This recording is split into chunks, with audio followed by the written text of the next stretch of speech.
Hindi po kami napapagod. Meron pong nagsasabi na bayaran daw kami. Hindi! Kami pa ang nagbabayad ng aming gasolina! Yan ang tunay na mga Duterte! Ang Duterte, hindi lang nakatatak dito sa aming mga braso, kung hindi dito sa aming mga puso! Sa lahat ng Duterte Rider supporters, mabuhay pa ang lahat! Sa lahat ng nag-motorcade kanina, nagulat ang lahat dahil sobrang napakarami. Putol-putol na nga lang dahil sobrang ang haba. Mabuhay ang lahat ng Duterte Rider supporters! Duterte! Duterte! Duterte! Duterte! Mabuhay pa ang lahat! Maraming salamat at magandang gabi! Salamat Kuya Onin. Alam niyo mga kababayan maiso, dumadami po yung line-up na gustong magsalita. Pero mamaya meron akong sorpresa sa inyo. Kasi itong walang hiyang gobyernong ito, ipinagkanulo, kinidnap ang ating dating presidente. Naniniwala pa tayo sa ICC? Gusto niyo bang sunugin o punitin ang bandera ng ICC? Mamaya gagawin natin yan. Bigyan muna po natin, pampakalma. Kalma. So, pwede po tayo umupo para hindi kayo mangawin. Kung gusto niyo umupo, bigyan po natin ang pagkakataon na mag-alay ng kanyang sariling komposisyon, isang awitin para sa bayan. Si Kuya Ompong ng Sarangani, palapakan po natin! Sige, mukhang mainit na kayo masyado ano? Relax muna yung mga puso natin. Kuya, pahingi nga ako ng effects reverb lang para medyo mas tatakbo yung aking boses. Kaya galing pa po akong Clan Sarangani Province, lumipad lang ako dito para po kantahan kayo, alayan kayo ng isang kanta para kay Tatay Digong. This first song ginawa ko kanina sa hotel mga 3 hours before. So ito. Alam niyo ito. Kailan ka sa gitara ko, sir? Tignan na natin. Hirap man ang buhay, ating matiis. Basta walang mga adik na nakakalat dyan sa mga daan. Mapayapa ang ating bayan nung si Digong ang Pangulo. Gitara ko kanina. Ngayon ay isang tigre na siya na ang namumuno. Sa sariling bayan ay hinayaan niya ang mga paniyaga. Hinayaan ng tigre na tayo lahat ay mapahiya. Papakil nga ng aking gitara kasi wifi stray na puputol-putol. Ayan eh. High-tech sana, pwede China ito eh. Ayan ang medyo okay na. Ngayon ang tamang oras upang tayo'y magkaisa, upang labanan ang mga pang-aaping ginagawa nila. Dahil walang kalayaan habang naririyan ang buko ng isang tigre, magnanakaw at mang-aapi. Si Digong ay palayain sa buko ng isang tigre, mapang-alipin. Sama, si Digong ay palayain sa buko ng isang tigre, mapang-alipin. Ito, meron na akong back-up. Eto na. Hindi na tayo mapuputol-putol. Nabudol ako doon sa pinili kong China, made in China. Ayun, mas malakas. Palakpak! Alright, thank you. Pagtuloy natin. Ayun, mas clear.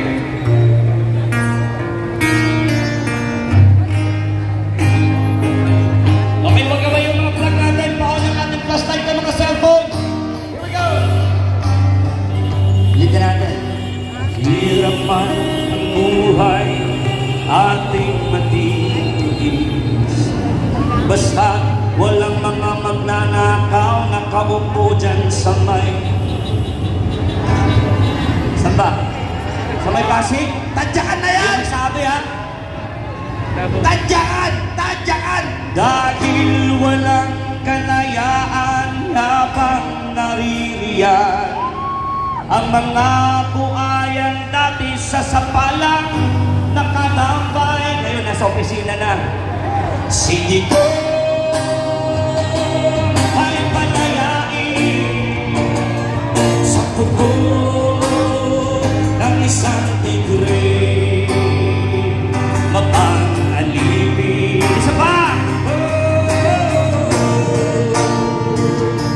Sige ko ay palayain sa kuko ng isang tigre magnanakaw at mang-aapi.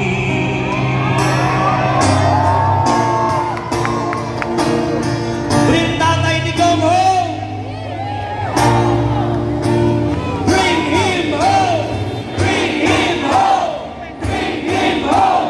Bring him home! Marcos resign! Marcos resign! Marcos resign! Marcos bangon! Marcos bangon! Marcos bangon! Kalma na kayo, kalma. Inom. Lutay, lutay. Sinong bakat? Nakasaan sinong bakat? Anong gusto natin mangyari kay Marcos? Okay, meron pa akong isang kanta na ginawa para kay tatay. Nasa YouTube na ito ha. I-follow niyo yung page ko pala, Romeo Ogong TV. Mga pulis! Sinong bakat? Ayun yung salita. Nandiyan sa loob! Takpin nyo na!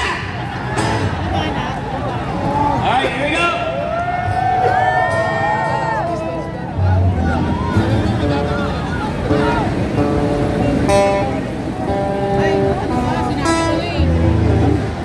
Pero pag ordinaryong mamamayan, kahit actually ayaw kong maniwala sa tanim-tanim pero meron akong maraming nakita. Ordinaryong mamamayan, hindi ko magamit. Nag-negative sa drug test, hinuli pa rin. Tama? Kasi nagpupush daw. Tama! Eh, itong mga nandito, the narrative of the,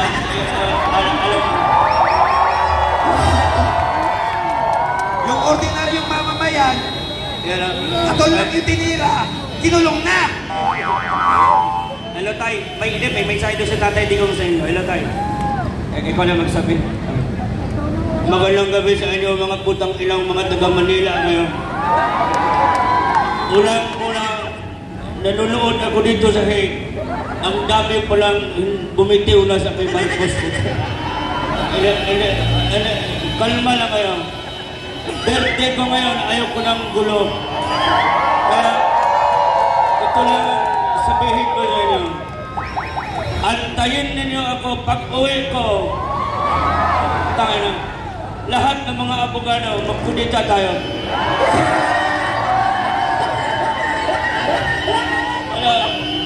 Wala akong plano. Nagretiro na ako. Kaya nabusikiro na lang ako. Ayoko na sa politika. Andyan na yung mga anak ko.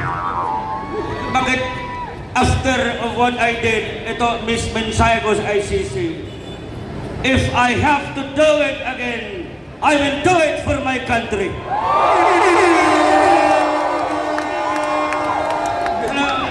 Ito, mga putang ina itong ICC. What is the difference of USA bombing Iraq, putang killing children in hospitals? Duterte! Duterte! Ito, tayong maliit lang tayong bansa dito. Bakit ang pakailamero ng mga yawa nito? Oh my God! Ito, during my term, they have attempted many times to pin me down. It was during my term. I never allowed any single Filipino people, I never gave them up to the ICC. But me, Bongbong Marcos, gave me up.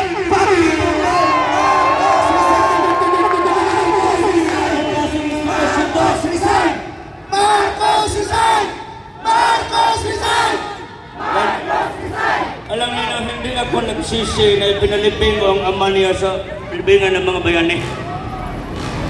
Ito, pag ikaw bang namatay ka, wala na akong hindi kita makilala bang. Maghanap ka ng malakim na property ninyo, doon kayo ilibin sa inyo. Wala. Ito, seryoso itong panawagan. I was asked once by media, sabi nila, if you have somebody to think na may utang na loob, sabi ko si Aimee. Ngayon, panawagan ko sa iyo dahil Aimee, hindi pa uli ang lahat. It's never too late to convince the Filipino people that you are worthy to become a senator again. Ito, makinig ka dahil Aimee dahil. Humiwalay ka na dyan sa alyansa na iyan. Siguraduhin mo, hindi pa nga ako na-convince eh. I want you to go to Hague and I want you to file the first person in the Senate to file an impeachment against your brother. Marcos resign! Marcos resign! If tumahimik ka kayo, ingay-ingay ninyo. Nagsasalita si tatay dito eh. Birthday ko ngayon, ako ang ano ngayon.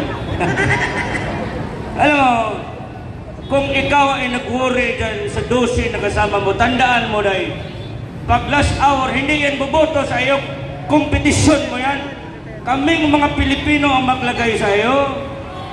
Kaya hindi pa ko convince not unless you file an impeachment complaint against the President of the Republic of America. You know, that's how simple it is. You cannot, hindi, huwag nila kaming lukuhin. Hindi na kami mga bobo, marunong lang ako mag-English eh. Kahit hindi ako nakapag-aral doon sa Harvard, wala kami pera, 75 lang grado ko. Wala din naman ako ano. Kaya sabi ko, kayo mga taga Manila, naglakad-lakad ako doon. Sabi ko, medyo tahimik na ngayon. Alam mo na yung mga pulis, mag-rally kami dito. Wala na mga lukulok ko. Pero bago ko makuwi ng Mindanao, sigurado yung page ko, may mag-ano naman sa akin, butang ina, patayin ka ng wala. Sino magpatay sa akin, butang? Andito mga pulis kasama namin. Sir,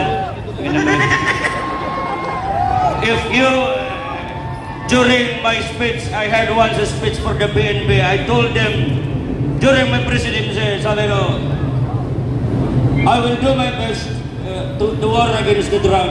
Sabi ko, wala ko magawa, only I will have to reinforce and make my policemen empowered. Dublihin ko ang sahod ng mga pulis. Doble ba yan? Dumoble ba? Ito na, butang ina, ito na ngayon ang problema ko. Nung nag-umpisa na kami sa war on drug, joker ako eh. Pag nagsabi akong patayin, hindi man ako nagpatay. Nakita niyo ba ako nagpatay ako? You know, some people, they don't interpret my words on their very demeaning, very low kind of thinking. You do not know me by Adam, fuck you. If you cannot cope up with my thinking, ikaw yan eh, hindi ka matalino eh. Pero ito na, sabi ko naman, ang ICC, pinagbintangan lang ako, nagpatay ako ng mga ano, mag-inihulog ako sa helicopter, wala makakita noon, wala witness. You know, I'm telling you this. In law, in accordance with the law, it's not about what you know. It's about what you can prove in the court. But now, they have nothing to prove in the court. The people are here speaking for the truth. Ito pa pinaka-worst. Ito ng korte dapat. Court na yan eh. Saan na ngayon ang mukha ng korte? Saan na ngayon ang kredibilidad ng korte? Na sila pa ang bumaliktad. Pwede ba yun? Ay nako. Kung hindi pwede yun, dapat hindi na aabutan si Marcos ng election next year eh. Pa-impeach na natin yan. Okay, tanungin ko kayo. Kayo, isa. Isang case lang ipapile natin. Republic of the Philippines versus one person. Ano ang i-file natin na kaso? Wag ako, baka titirahin ako. Sabihin niyo! Ano?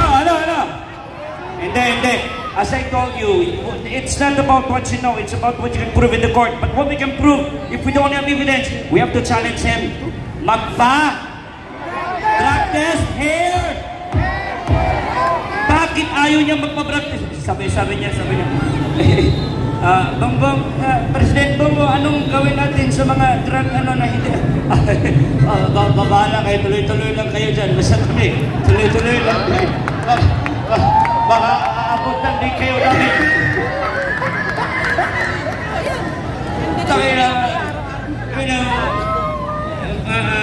President Marcos, what can you say about the interview na lang? Tawag interview na lang.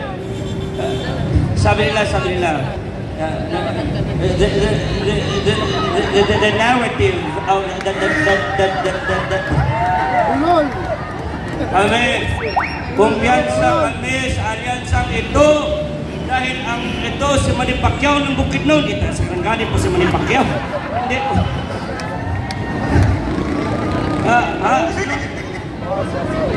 Ito, Gobernador Bong Revilla. Ito si Erwin Tulfo, Laking Davao. Ay, naku. Gusto niya ng presidente na...